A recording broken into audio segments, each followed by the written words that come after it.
Avant d'échanger les vœux avec les membres de son cabinet, le Premier ministre Bruno Tshibala s'attelle à traiter quelques dossiers. Peu après, accompagné de son directeur de cabinet, Jean-Félix Kamanda, Bruno Tshibala Nzenze procède à la visite des différents bureaux de la primature, en commençant par la salle de la Troïka, d'où il contemple avec sourire les portraits de tous les premiers ministres qui lui ont précédé aux commandes de cette institution. Cette ronde lui conduira au bâtiment Tshisekedi, loin des regards de ses administrés. Ici, le Premier ministre apprécie la prise de conscience des pensionnaires de ce bâtiment qui continue à maintenir la propriété. Bruno Tshibala va aussi visiter les bâtiments Gizenga, Adoula, Matata et le bâtiment Samboa.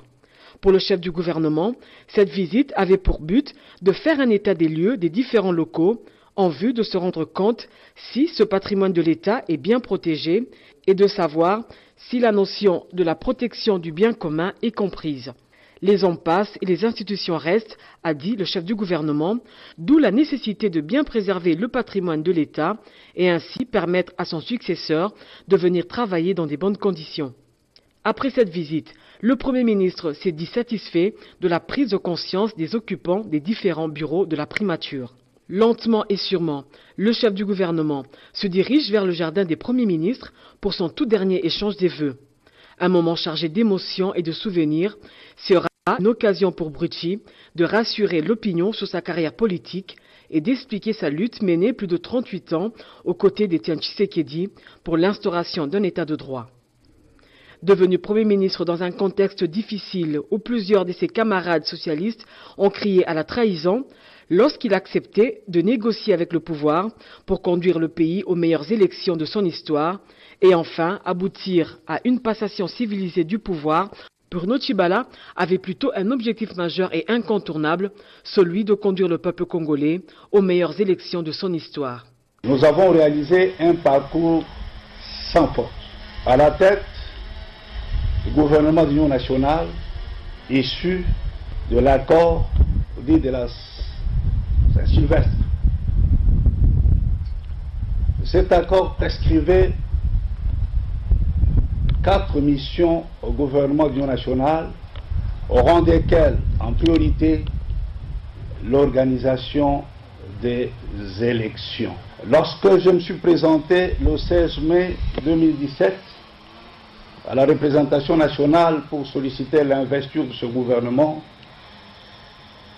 j'avais indiqué avec force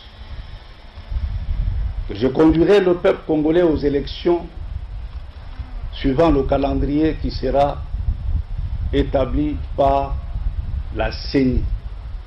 Beaucoup ne m'avaient pas cru. Et ce pays a beaucoup de symptômes. Il brûle plus que les étoiles de l'univers. En dépit de toutes sortes d'avenirs, de difficultés, d'obstacles, nous avons conduit notre peuple le 30 décembre 2018 aux élections. Pour la première fois dans l'histoire de notre pays, nous avons assisté à une passation ordonnée, pacifique, du pouvoir entre un président sortant et un président entrant.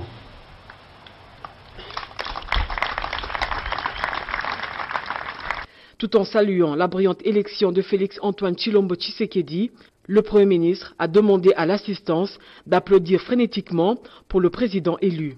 Nous sommes maintenant, comme vous le savez, engagés dans le processus de mise en place des institutions issues des élections du 30 décembre. Nous avons déjà un président élu qui a prêté serment et a entre ses mains l'impérium. Il s'agit du nouveau président Félix Tshisekedi Tshilombo, que je vous demande d'applaudir.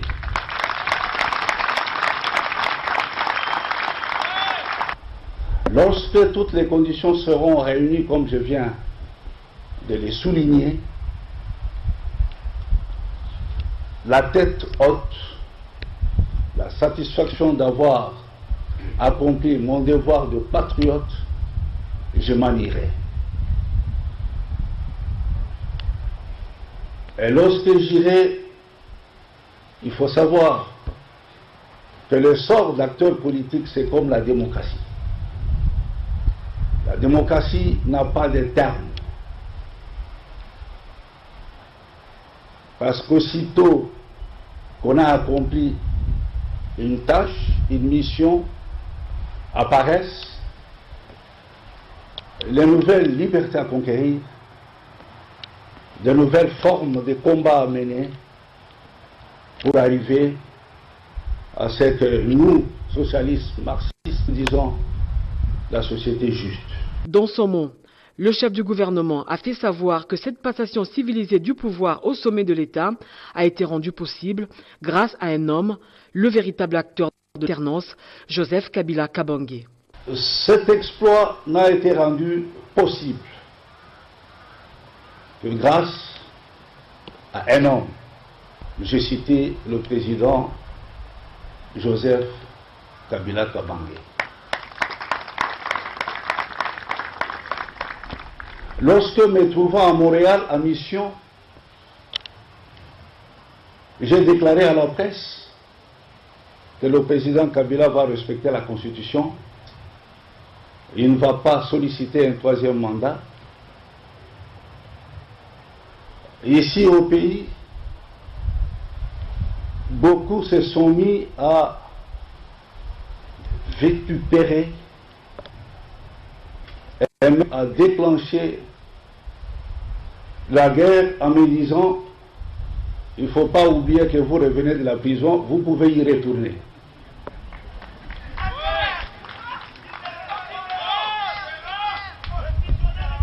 Comme si je venais de commettre un crime en affirmant une réalité que je savais. Peut-être que beaucoup ignoraient que le président respecterait sa parole donnée. Il ne va pas briguer un troisième mandat, il va respecter la Constitution. C'est chose faite. À son tour, le directeur de cabinet du Premier ministre a salué le choix courageux de la souveraineté de la RDC pour l'autofinancement des élections. Et pour répondre au choix courageux de souveraineté par l'autofinancement des élections, vous vous êtes imposé, votre gouvernement, votre cabinet et vous-même, une restriction du train de vie dont les sacrifices ont été gratifiants. Quand l'histoire parlera de cette passation civilisée du pouvoir, l'on parlera inévitablement du Premier ministre, ce chef d'orchestre, le maestro qui a conduit à merveille